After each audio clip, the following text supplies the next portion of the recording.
Oh, I guess with that crop, I am really in close with that crop. Okay, there we go.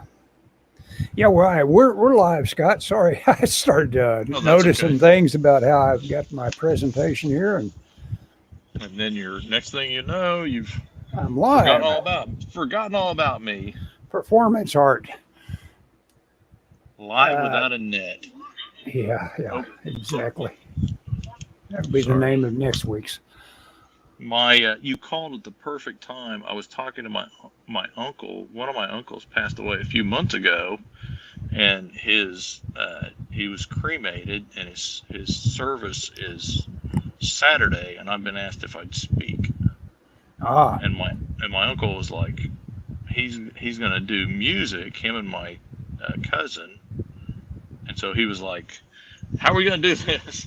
So I had to. So in the time before you called, we were basically outlining my uncle's funeral. yeah. Well, I Yeah. mean, stuff like that, man. Preparation's going to be everything. If you, Oh yeah. if you're They were happy because all I of it had ends up kind of being a bit winged, I guess, sure. during something like And that. it's all good. I mean, the it's what's funny is I'll tell you this. What's funny? Oh, I'm not even on my page. What's Sorry, I funny should have is noticed that. that's okay. What's funny is I got my window open or the blind open, of Yeah, and you course. got a little film noir going on that Yeah, but it's a black little cricket. overpowering. Anyway, Yeah, it is. what's funny is when my uncle called, he was like, "What are you doing?" And I was literally writing my wife a poem because our anniversary is next week, It was it and kind of a Bukowski style poem. yes, it was. We were It's calling her names and stuff. life is like a dirty needle. Yeah, The rotten bastards are doing me in. yeah. There you go. No, it was very un-Bukowski like. I don't know. I don't. Bukowski seems so okay. So on my drive to work, since I've been back from vacation, which has been a week and a half or 2 weeks or whatever, there's a spot and there's this homeless lady that sits there, Mhm. but she looks not homeless like. She's usually when I drive by, she's drinking a coffee, and she looks very poised, like you know. She And so looks I like somebody that just recently found herself on the street. right, and I suspect that maybe she might be earning money still on the street. Oh, okay, maybe. But but anyway, where was I No, I going think with there's this? a lot of people that are being put out of places that they probably were in by their fingernails that they just all of a sudden got put out. Well, It's just everywhere now. And I said, gosh, I must have said this 5 years ago that all because I was just sick of all the zombie movies. So it could be even longer ago than that. It's oh just yeah, they've been around for so long. I said, now this is a deep psychological reaction to the homeless thing. oh yeah, This is what people want to do to the homeless. They want to shoot them in the head and see them gone. And that's harsh. It's brutal. But people are awful that way. And as a big trend, we didn't dive in and try to solve it, and instead we decided what we really needed to do was pump it up and worsen it. And by doing legalize as many drugs as possible. yeah, all sorts of things like legalizing crime, not putting people in jail, Yeah. that sort of thing has led to anything goes, and they're all on the street now. Yes. I was. And that, yeah, go ahead. So Michelle's out of town. So in the morning at breakfast time, we're watching different YouTube things, Uh huh. and I was watching one today, and it was talking about how in San Francisco, I mean, California should be the nicest state in the country, and Yes. they would argue it is, but I would argue maybe it was at one point. But I've never been a big fan of California. Sorry, but anyway, be that as it may, in San Francisco, which everybody always tells me, oh, it's the most beautiful city in the world. Oh no, they know it's gone now. Well, yeah. Well, so I read a deal that said there's a Hilton hotel that has a mortgage of, I think it's 375 million. Mhm. And they have announced that they are letting the bank take over the hotel. They're whatever equity they have in the hotel, So they just said it's they're yours. dumping it. Yeah, it's yours, and they owe 375 billion, or the mortgage was. I don't know what they owe, but it's like, holy cow. And apparently there's two. What's the Nordstrom's, which I don't shop at Nordstrom's, but they're They've kind of had a upscale lot stores, of and shops. they're closing all of them in San Francisco. If you decided you're not going to send people to jail and they figure it out and they come at you in waves, basically Organized waves, which organized is what they're doing. waves that just take your inventory with them.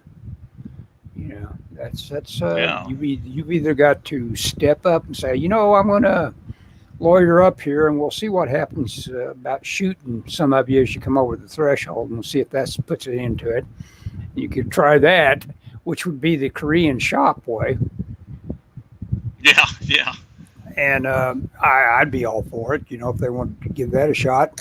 But because that's not true homelessness that we were discussing earlier. That's No. that's guys organized going thievery. right back to the crib and enjoying their wealth.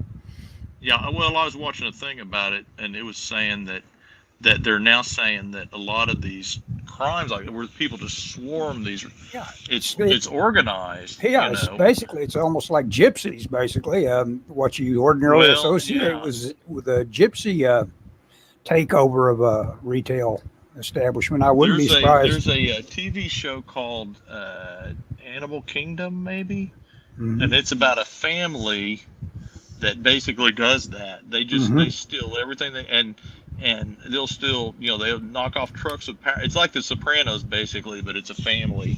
And they'll knock off, power tools and whatever. Power tools are a big thing because they can sell them easily, supposedly. Yeah. And that's why, Lowe's are getting hit and Home Depot. Yeah, the gang boxes at a construction site. Boy, those things are, they're locked up tight. You gotta understand that if you don't want somebody to take it, you better put it behind a lock and key. Yeah. Anyway, but yeah, Michelle is in New Jersey again. Like I said, her friend had her second procedure, and she's doing pretty good. Michelle got a rental car, and she said, she went to a new place because she had trouble with the last place. It took her forever, so she don't go to this other place. I said, was it more expensive? She said, no, it's actually cheaper. She got some kind of BMW SUV. I'm like, oh, don't get used to that. It's a little Tony, Well, those BMWs run nice, yeah. And then she sent me a picture. They went to a lobster restaurant tonight. I go, geez, you're living it up there. But she comes back tomorrow, so back to reality. But anyway, our anniversary's next week, so I was going to send her flowers. I've gotten to where I send her flowers on her anniversary, and I never did for years because it's we were always poor, and now it's like, you know what? I'm not poor. I don't look at it like, what am I sacrificing? It's like, I can do this, and she kind of acts like she doesn't like it, but I think she likes it, and I think it makes her work go, oh man, and there was a girl at my work I was talking to her about it. And she was talking about, well, my boyfriend hadn't got me flowers or whatever, and she told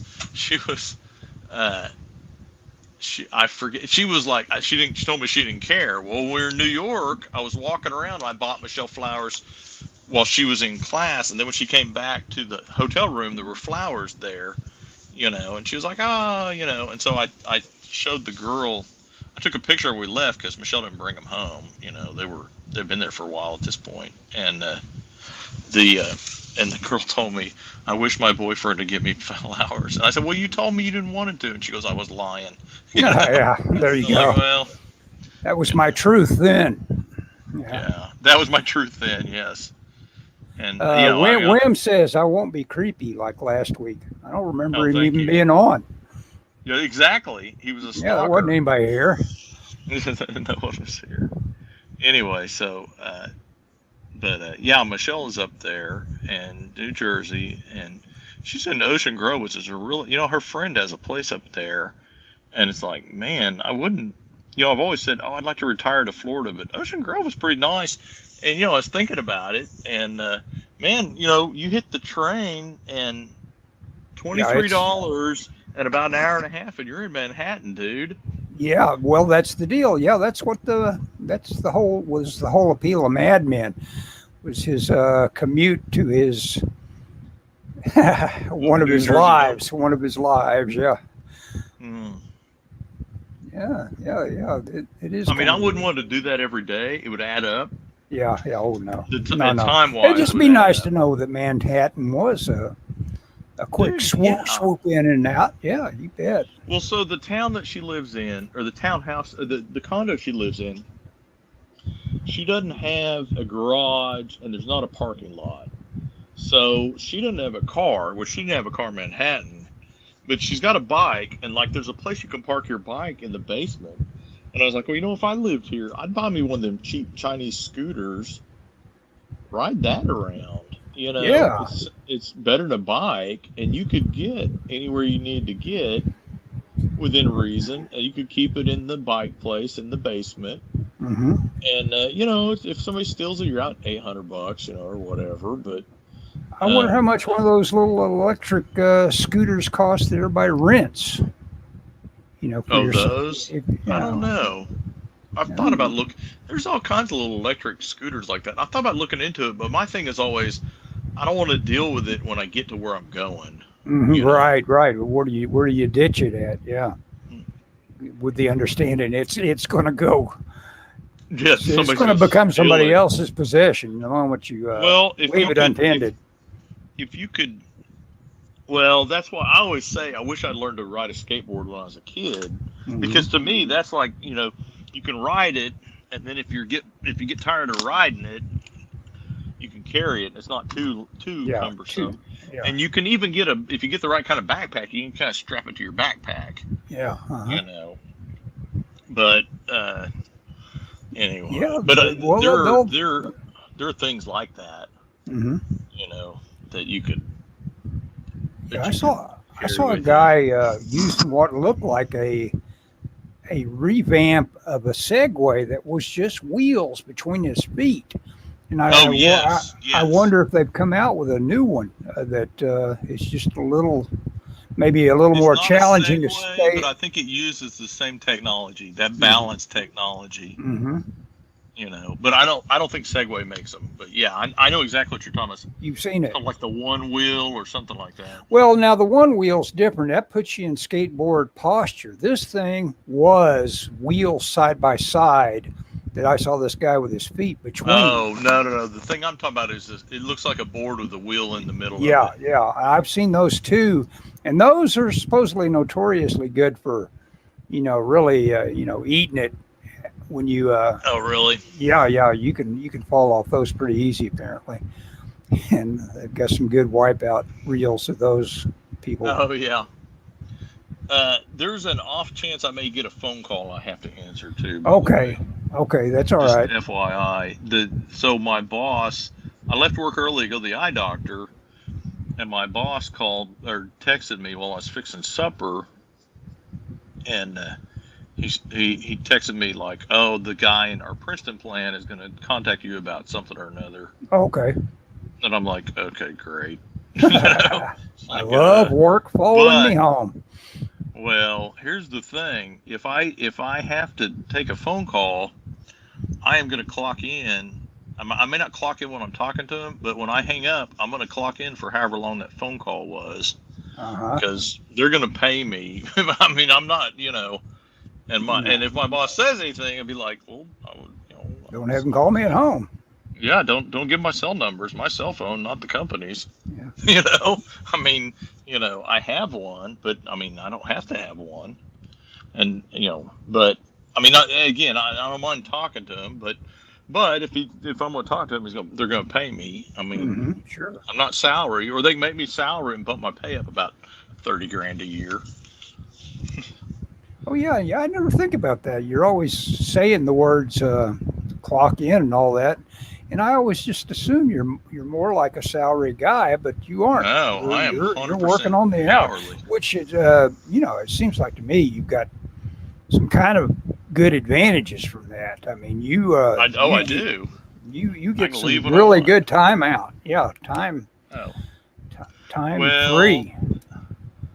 yeah, so my problem is I've risen to the level to where I'm expected to be available, Hmm. like I'm on salary, but I am not at the level that my company would put me on salary. I'm a level down now. Do I think I'll make that level? Probably. Do I care? Nah, not really. I mean, I'm fine. I got a raise recently, and it put me at a level where I was like, okay, I'm comfortable with this. It's not what I think I should be making, but no one ever makes what they think they should be making. Hmm. So, again, I mean, I'm not, but given the company and given what other people make, I'm okay with it. Yeah, I can only imagine. Everybody's we're talking about the political situation. There's politics, in everything. Right now, Well, work definitely. Trump is indicted. You heard that? Oh, Uh, is he? I didn't yeah, hear that. and like they say, you can indict a ham sandwich. So they just said, Right. Yeah. since we can indict him, let's indict him. And by God, they're going to. Now, it used to be traditionally, hey, Scott, your head is pretty prominent. Oh, You sorry. can, it's all right. It's just that if you figure out a better way to draw to where I we don't watch have you a draw, good. you might not have a good uh, angle I. that you can create. Oh, It's all about creating angles. hang on. Hey, And I there went you back. blind. There you back. Okay, I could hear you. I just. Yeah. Okay, let's see if that works better. Oh That yeah. should. That looks like it works. Is that better? Is that? I'm Yeah. not in the way, am I? Well, I just know that you would probably be bugged to discover that your head was so Well, prominently yeah. I displayed. mean, yeah. I mean, the point is to let people see me draw. I guess. Yeah. So Hmm. the. So they know I'm actually doing something. I've been having fun drawing with the iPad, but I've already decided that doing the thumbnails on the iPad and then the inks on top of the poor thumbnails I did on the iPad is a way to multiply the weakness of the digital Oh no. That's what you weakness that I call. have, and so I am going to stop and do pencil thumbnails, and then after I get about 20 panels worth, I'll scan them and ink them like an ordinary or like a Like regular a person human. should. Yeah, like a human being should. Yeah. I've been there. I listened to a thing I really enjoyed by Ernest Hemingway, an audiobook from the library, and it was made me want this, which is Hemingway, a film by Ken Burns. And so Oh yeah. I got most of the way. I think I got most of the way through the first disc, and I hope they're only a 1 hour apiece. I'm 45 minutes into the first disc, and but it's all his personal life and the age he went to World War One at. I did not realize this while he was an ambulance driver. He was only 19 years old. And he got busted up. He got hit with like Oh really? 300 pieces of shrapnel Oh through a jeez. leg. And, back then, he's lucky he just didn't lose the leg. They would have just said, you know what, this will be easier if we just take this leg off. Shoot him like a horse. Yeah, but I guess he's just a little bit beyond Civil War time. So they let him go. And it's a fascinating. He's a fascinating guy. I get the feeling that they're going to do an undue amount of attack on his masculinity, which of course. Probably. Well, of course they are. That is that's of the age, where you That's Ken Burns act for like, you. that's where you act like anything is masculine. As a Ernest Hemingway must be some sort of unnatural affectation. And you know what? If masculinity is a little bit of affectation, that's just so what? It's like what you've decided is a better presentation of self. All actors are. We're all actors on a stage and all that. If you decide, that it's much better to be pretty tough, let people know it, that you're capable of walking in those shoes. Yeah, I don't. Or not I don't tough know. so much as saying, hey, Capable. I'm just this far removed from being a sissy, Yeah. I'm the opposite of a sissy. So there. Hang on just a second. Okay. My other phone is ringing. Uh-oh. Okay. Sounds like trouble. No. That's not trouble. It's a spam call. Anyway, yeah, I mean, I don't know. I can introduce a topic where we get canceled. won't get canceled. Well, I think the great cancellation era may be over. I don't know. They acting like you can talk about the election was rigged and COVID might be from China. something of a money grab, and Oh gosh. Well, if it wasn't, the response certainly was. Yeah. So when I was a kid, one of my heroes was Indiana Jones. Yeah. And the thing I liked about Indiana Jones to me is summed up in one scene in a couple lines when they're on the desert and they're looking, and the Nazis have entered the Well of Souls.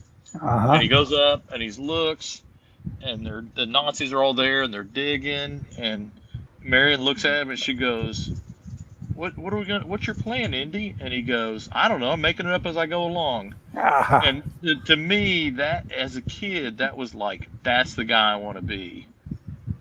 I want to be the guy that's like, and it drives me crazy because I work with people, someone today, and it's like, we need something done. And I was like, can you do this? I gave him a very simple, and I didn't tell him he had to do it. I was just like, we have to get this done quickly.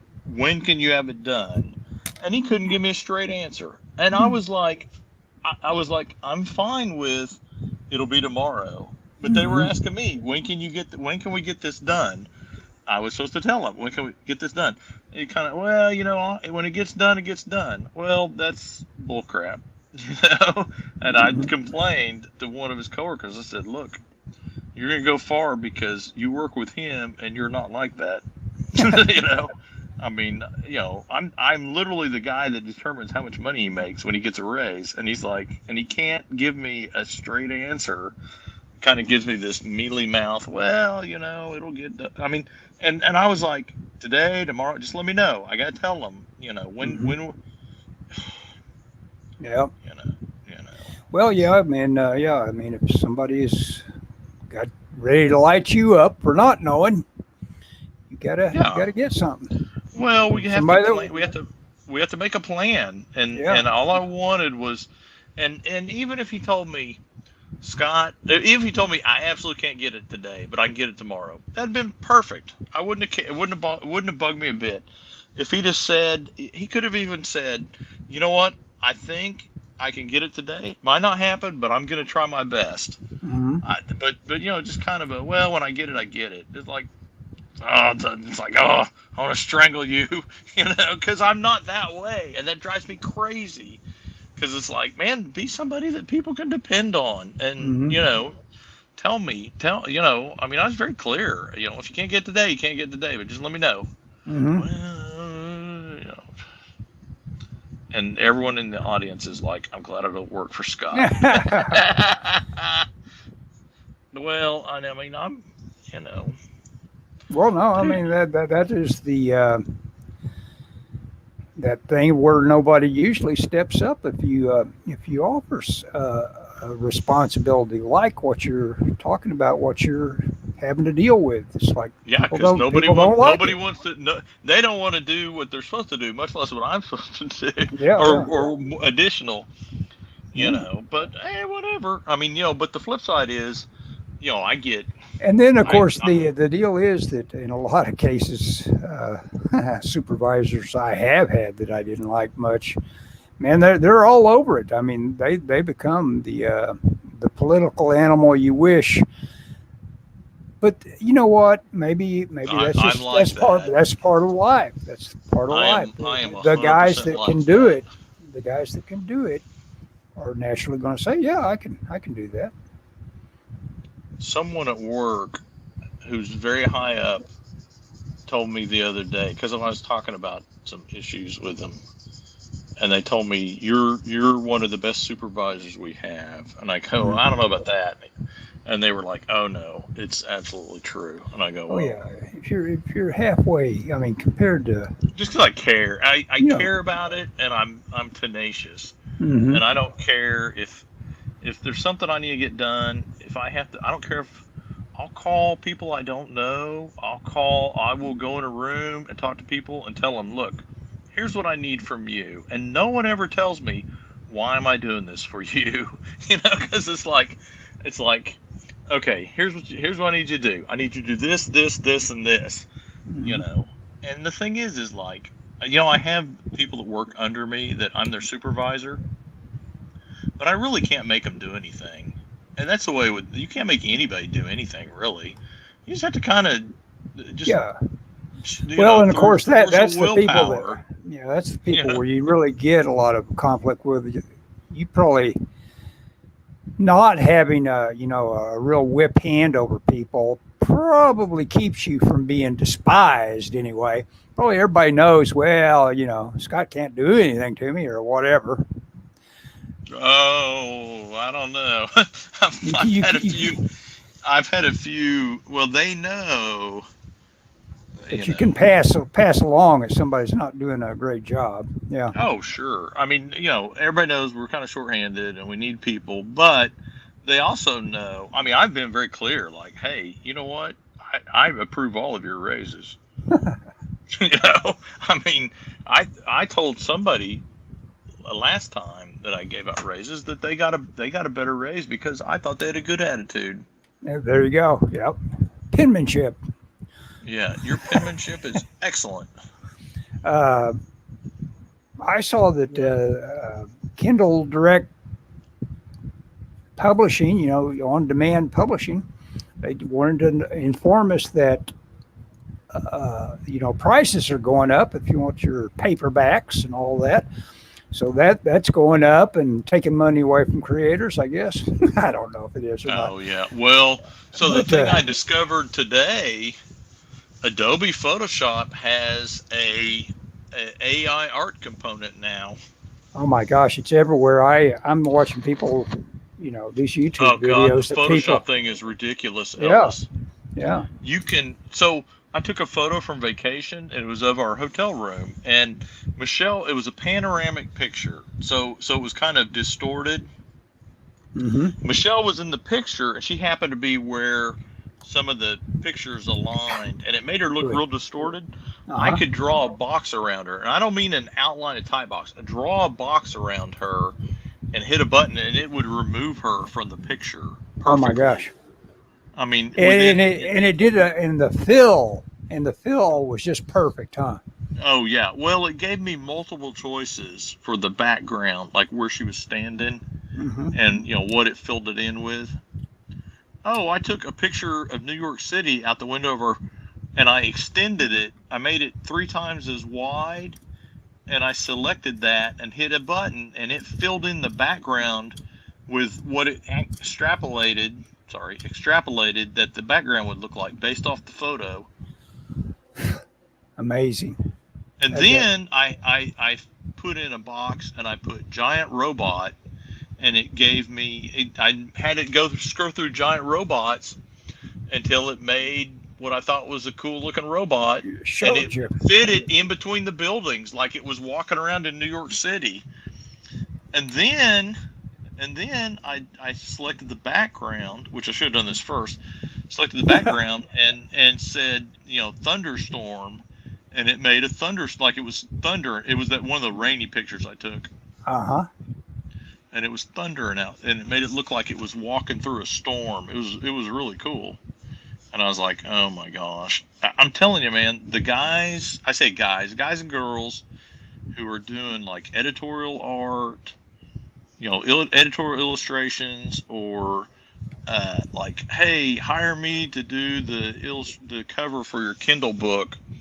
Those days are over. Oh yeah, that Nassar and his own little home factory on creating his covers lately. He's never going to pay a freelance guy. Why would he pay a dime for a freelancer? Oh no, when no, his quality has gone up by 100, and no, he got some good covers out of his little bit of spending his money on freelancers, but not as good as he's getting from whatever he's using. A Midjourney. Well, you can just make it photographic looking. I mean, if that's what you want. Now, what I've said is that the solution to that is don't go with a photorealistic style, or don't go with a painted style.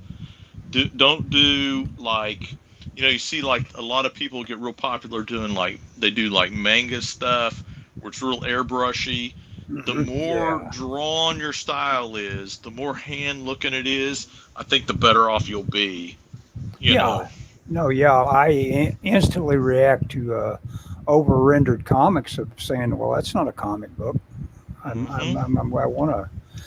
It's all there. That's what covers are like nowadays. Yeah, exactly. It's the understanding comics. Basic premise is you got to be able to project into it, because it is the audience's job to fill in all that void. When you over render something and try to get as close to reality as you can, you've just missed the whole idea. You don't understand comics. The title finally came to me. Understanding Comics. Oh yeah, the guy, I think it's a guy. It may not be a guy, maybe a girl. Are you familiar with Art Germ? Yeah, it's a guy. It's Stanley Art Germ. Huh. Oh, he is the style that a lot of this AI stuff has ended up looking like. Yeah. And it's sad because he does it all. I assume he does it in Photoshop. Well, there was I think DC released a cover, and the artist that did it with AI and some other stuff. Oh, there were AI elements in there. It's funny. Jim Shooter, I guess, has worked his way entirely out of comics, but this was his fantasy. He wanted to be able to write the stuff and not have to deal with those damn artists. He wanted to be able to skip that part. But I don't know if he's still in comics or not. I don't think he is. I haven't heard about him in years. I don't know. I would be shocked if he wasn't in some capacity. He was such a what do you call it when you're an infant? Terrible. What do you call that when you're so ahead of your time? A prodigy. Prodigy. Yeah, he was a prodigy. He was prodigal. He was about 10 years old. Yeah, he was young. He was young. Yeah. But yeah, he and he got a lot of crap over the years. Oh yeah. On. Well, yeah. He kind of set, or somebody set him up, or he set somebody up. They went after somebody legal. It was lawfare way back in the day, and I think Shooter. He I forget how that went. He started Valiant, but he ended up getting ousted out of Valiant. I know that. And then he started Defiant, and he got ousted out of Defiant. I mean, how do you get ousted out of things that you begin? I mean, you sell stock, and people buy more stock than you do. Hmm.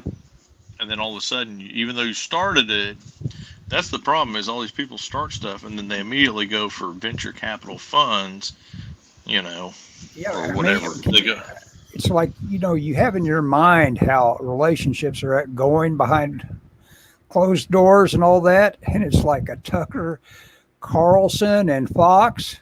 I mean, forget it. They're bitter enemies at this point. Even though he made money for him like nobody's business for a Oh, while. what did I hear? They were paying him like $1 million a month or something crazy like that. Yeah, I mean, yeah.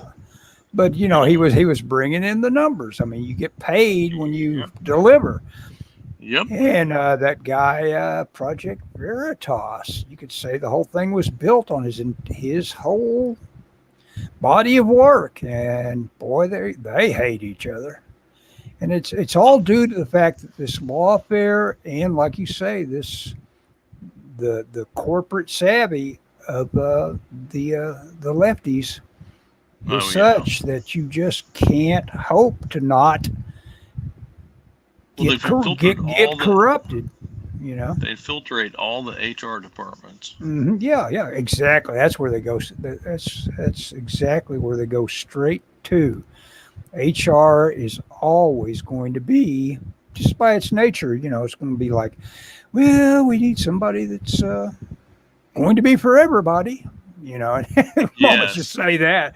It's like, well, I mean, if you went into HR and says, we want to screen everybody here for solid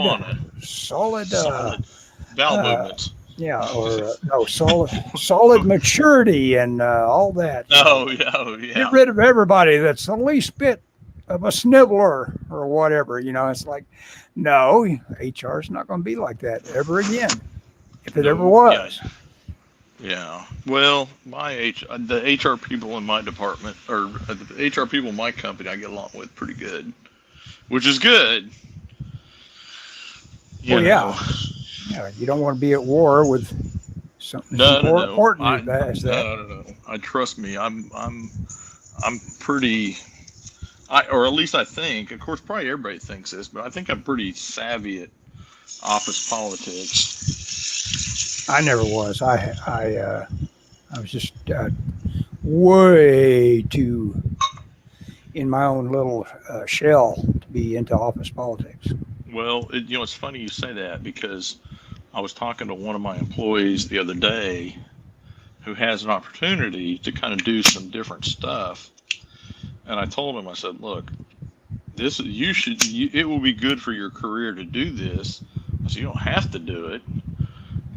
But I said, I'm just telling you, my career took off when I started doing stuff outside of the hole that I was working in. Mm-hmm. And people started realizing who I was and what I was doing. That's when I really, started winning awards and getting promotions. And, Mm-hmm. if the fallacy is, you think that you can sit at your desk and do a good job and get recognized, and you don't, because the expectation is you'll do a good job. Right. It's unfortunate, because everyone should be recognized, and I certainly try and do that with my employees, but that's not really how the world works.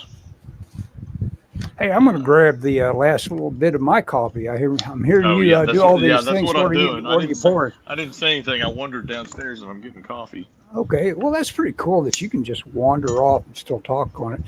I'm connected by a cord. I'll be right back. It won't take me a second. Okay. I have not looked at the thing, so I don't know who's watching.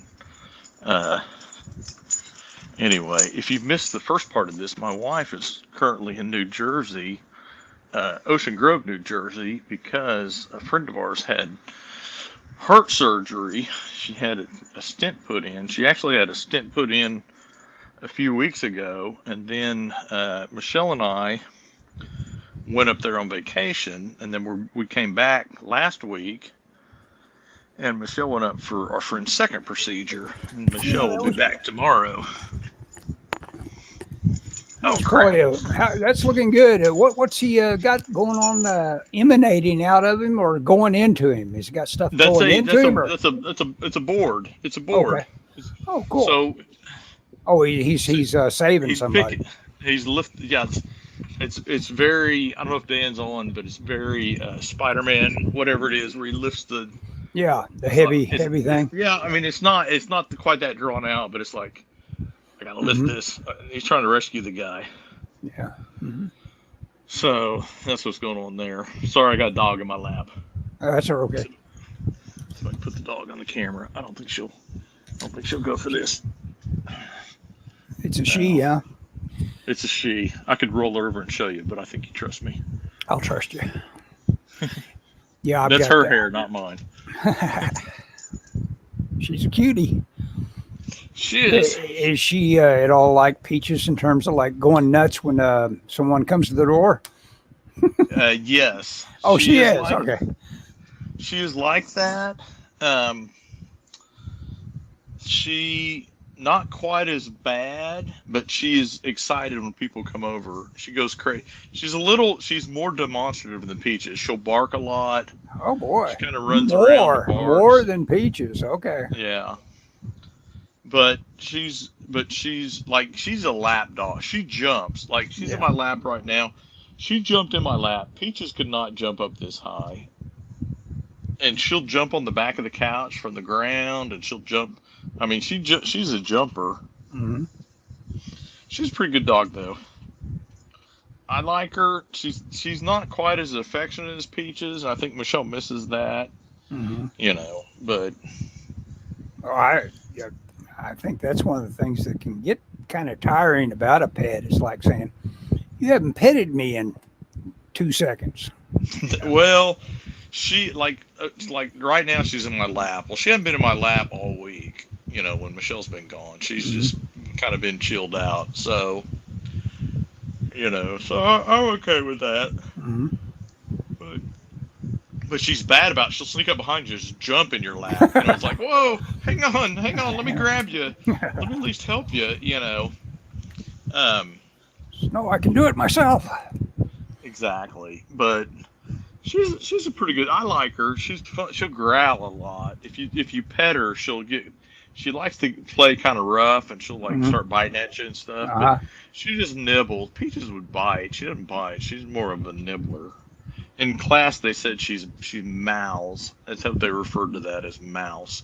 Mm-hmm. Peaches used her hands. Peaches would like shake and use her paws, and Bella does not do that. She's not a paw. I tried to teach her to shake, and I hadn't had much luck.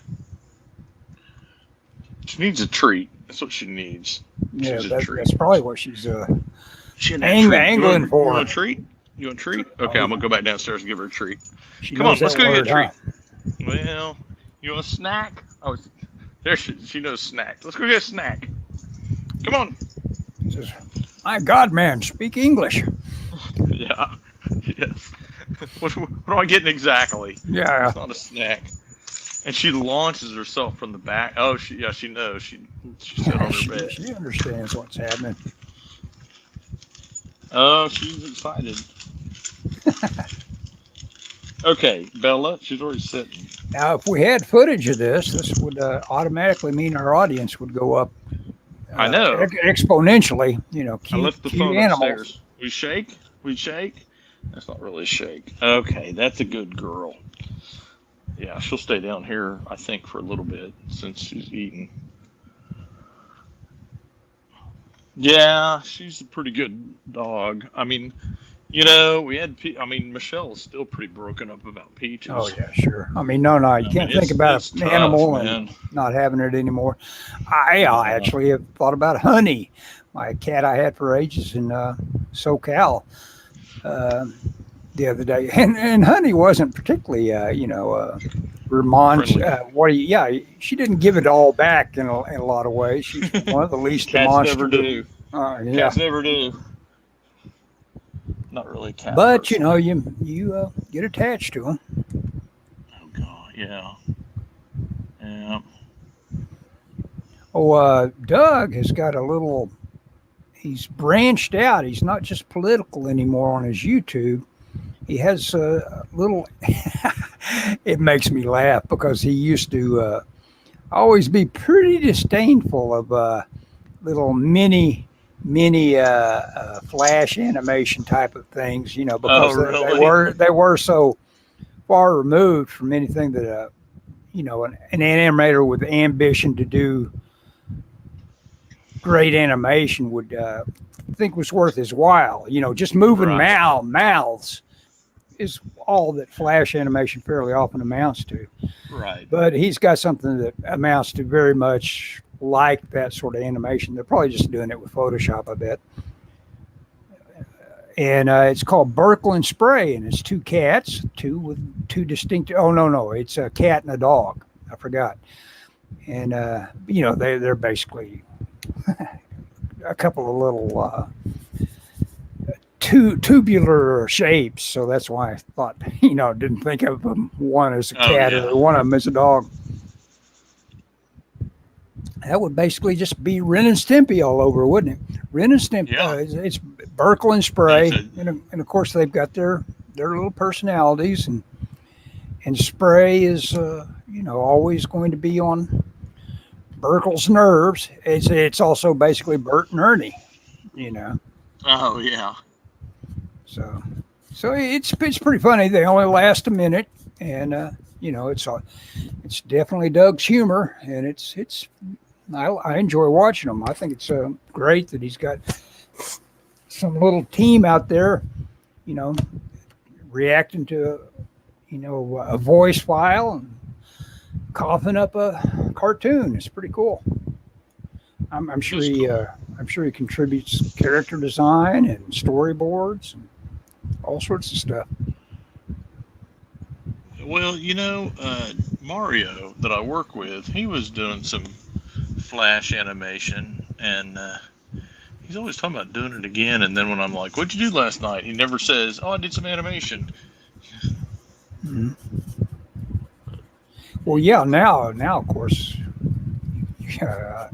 unless I guess you could have a computer that still ran Flash and maybe export it as a movie or whatever. And if that was your favorite program, I guess you could use Flash. I don't know. But right now, of course, it got folded into Photoshop. Adobe Animate is basically Photoshop, which is cool. Oh, really? I mean, having all those tools and as an animator. Yeah, that is cool. I don't know if the overhead is the same low thing that Flash, of course, represented, which was, it could be a vector and all that sort of low overhead as far as memory. Yeah. Oh, yeah. I saw something. Oh, you were talking about, AI and all that. There's a guy showing off as an AI guy that is producing comic books with AI. But I clicked on it because the link made me think he was taking photos and turning them into stuff that looked like marker comps. I thought, now there we go. I could see that. I dig it. Yeah. And it wasn't.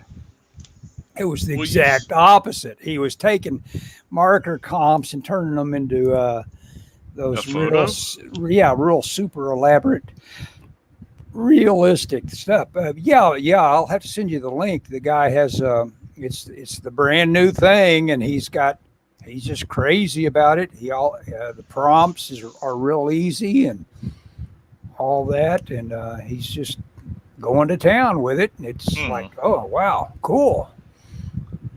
When I was in school, that was my thing, was markers. I love doing marker stuff. To me, that just seemed like if you were doing markers, I don't know. I missed the era of art that I wanted to be in.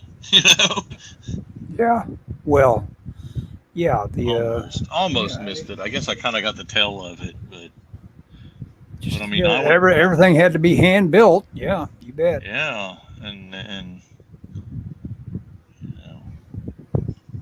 that's kind of my thing. It's like I like drawing by hand, and I mean at work I don't get to draw by hand much. I do occasionally, but not much.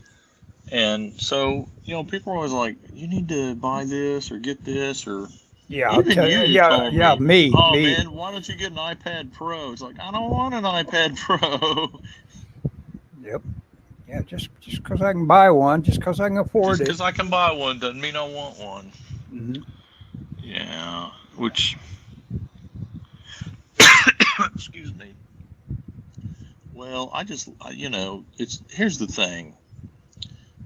There's not money to be had necessarily in comics, I don't think. I mean, No, people no, would no, no, no. If argue. that was your point, there'd be no point in getting an iPad. Well, so my thing is why not do the method and the style that I want to do? Mm-hmm.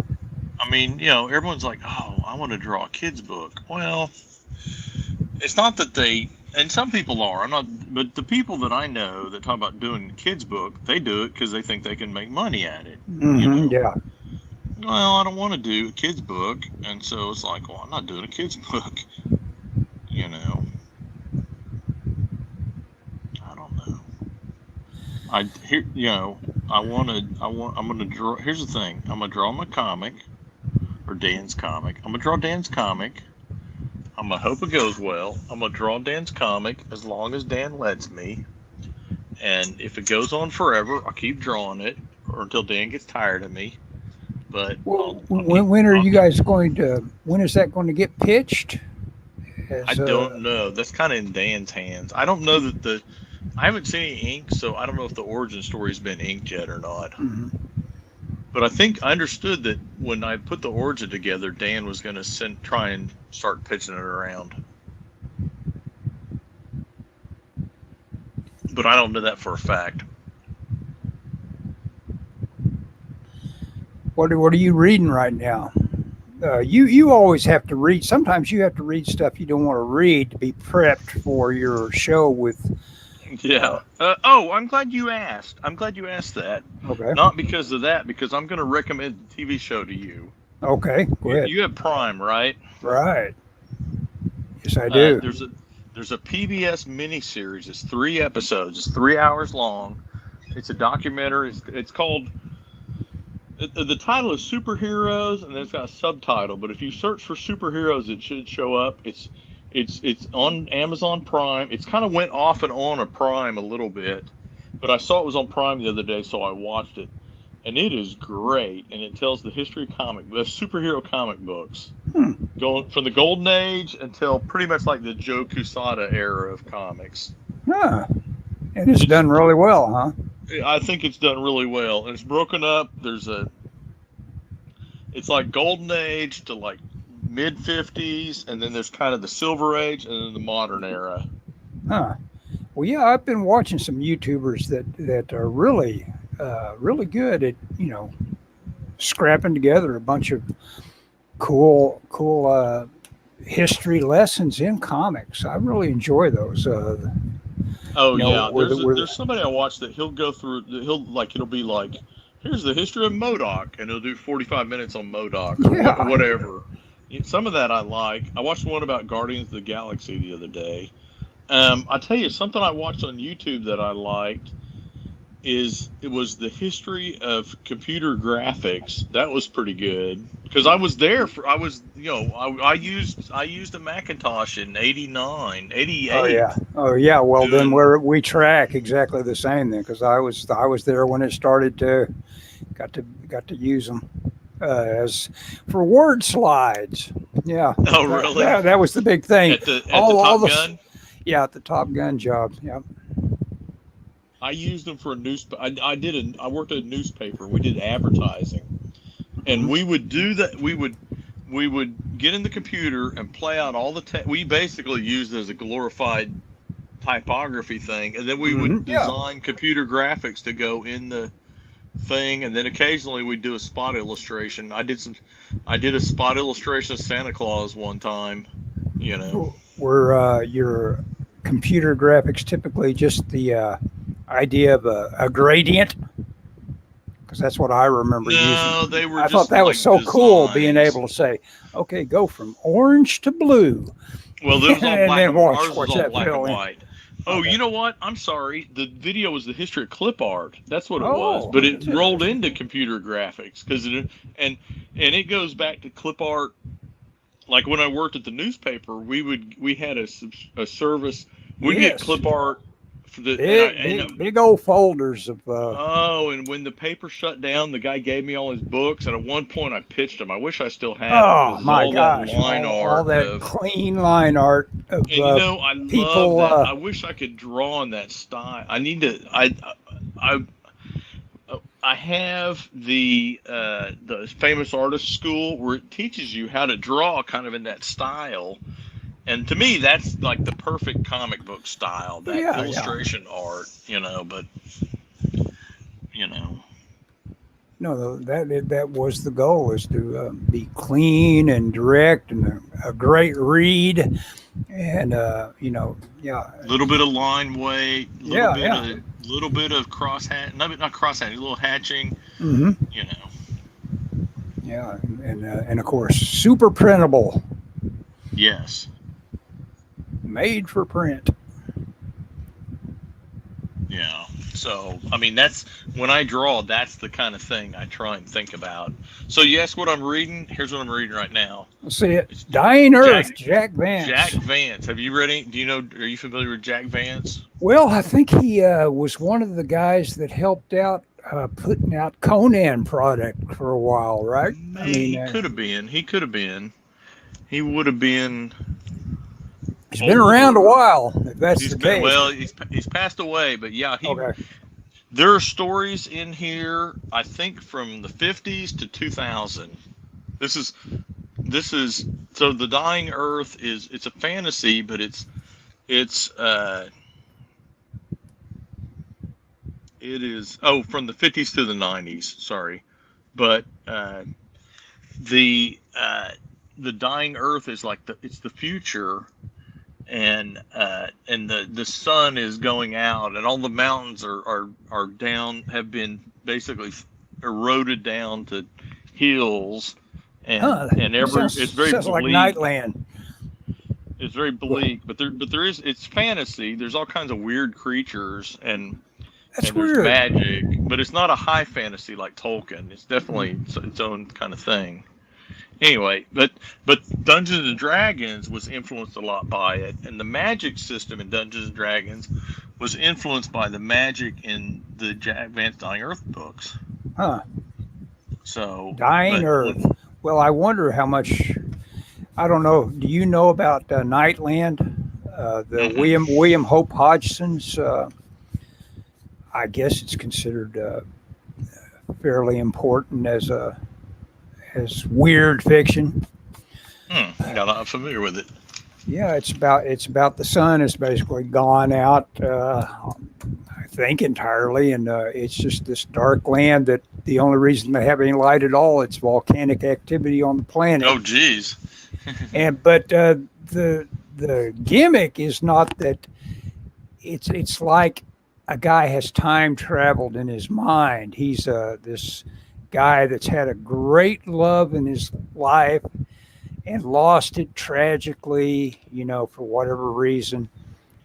And for some reason, he becomes unmoored in time and goes so far forward in time to where our planet is ending in the Nightland. And he is this guy that is now a hero that has this psychic link due to this big thing that happens in the community he's in this thing. And it's got some really cool, bizarre ideas in it. But anyway, he becomes aware that the other community that they know about psychically, that there's been a disaster there and that people are on the loose, and he can tell one of them is the same mate and is to his great love. And so he has to set out. Nobody does what he's doing, which is leave for all the hazards that are out there in the dead land. They are in what they call the Great Redoubt. If you pronounce Redoubbt. Oh, yeah. Is that how you pronounce it? But that just means a fort. When you say you're in the redoubt, you backed up to your fort, basically. And this fort is like just, it takes up a continent basically, and it's a pyramid, and it's where everybody lives now. But on the outside, from what they see, they can see, the dark forces that are moving in. Basically, the Lovecraft. This guy influenced Lovecraft, William Hope Hodgson. Oh, and, okay. So it's old. It's very old. old. Oh, yeah, it's very old. So it's and for that reason, it's that much more unique because nobody's writing like that. And so this stuff is weird, Yeah. For its time. No, it's pretty cool, but it's, oh God, you could say all the way through it. But I digress. And by the way, we're going to repeat this over and over again. That thing we did that time, we're going to do it again. And it's like, it gets a little old as far as style goes. Oh yeah, yeah. Vance he's not real descriptive. Yeah. Oh, that's this guy's problem. He's too descriptive. Yeah, go ahead. It takes a little while for me. It took a little while to get used to Vance's writing style because I'm used to, very modern. Everything gets, described and. I think if you've got an instinct toward being a writer, it probably is to give out with the description, But yeah, I think so too. Like I say, I mentioned Hemingway earlier. For some guys, it's like, what do we need here and nothing else? And those guys are fun to read usually if they have done a lot of work on boiling it down to just pure what do you need, without leaving anything out somehow, it's all there, but it's just what you need. Hey, Scott, we've been at it an hour. I don't know if I was very well gathered today, but I think it was fine, Ellis. Yeah, I think it was fine. I'm digging that idea of lifting that plank. Like you say, though, with the idea that you've got Spider-Man in the back of your head, impact is what you want, Yeah, well, in the Spider-Man thing, it was a big part of the story. This isn't quite that. And it had the ability to focus on just him and his it was a little bit different thing. I would consider this more like a tribute to that, or maybe not a full blown. That was like a defining moment of Spider-Man. Mm-hmm. This is more like where he and it is something where he's like, can I do this? Can I what mm-hmm. Because he's got this armor or this suit and he has to. It's another one of those moments like where he could just wuss out, but he can't let himself wuss out. Right. Well, yeah. So see, they're counting on him. Yeah, exactly. Yeah, they're counting on him. Well, and that's the thing is he kind of has this guilt because his father created this suit in particular is mm-hmm. kind of an adaptation of a firefighting suit. Yeah. That's what he's there for. Well, he comes across a fire, so he's like, this is what I was made for, mm-hmm. So he's kind of testing the suit as such, but he has this guilt because his father, while testing this equipment, ended up there's an accident, killed his mother and then deafened him, and so his father spent the rest of his life trying to cure his son from being deaf, which he was able to do. But his son has this guilt of what would my father have done for humanity if he had been trying to cure me, fix me. Yeah, right. That's an interesting angle. Yeah, I like that. It is, and I hope I'm not. If Dan's listening or watching, I hope he's there. Maybe he's watching later. I hope I'm not butchering it too much. Mm-hmm. Dan, I talked to Dan, and he's very excited, and he talks about future plans and different things. And there's a lot of stuff that he has that I have not read. Mm-hmm. Yeah. So there's a lot going on in the story, but I'm enjoying working on it. I enjoy working with Dan and Kevin, the inker, and I'm hoping that that we were able to do this monthly, but man, I look at it and I go, God, I'm going to really knuckle Yeah. down and get stuff done. I mean, I Yeah. did. I don't think you saw. I think I was working on this last. See, I did this piece. Oh yeah, last look at week. that, man. That's pretty cool. Yeah, I was very happy with it. Very good. Well, I tell you what, that is so cool that you're able to fill your time with something exactly what you want to do, and that idea is out there. When this goes away, if it goes away, you'll be able to say, okay, now I become John Byrne, and I'll still fill my time with exactly what I want. Yeah. That's I'm still. I was today at lunchtime. I was doodling the thing in my sketchbook. There you go. Yeah. Still this idea of but I'm hoping it doesn't come to that. Yeah.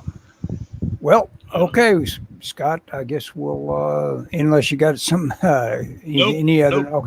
Okay. I'm gonna click the button. Bye, everybody. See ya. Thanks.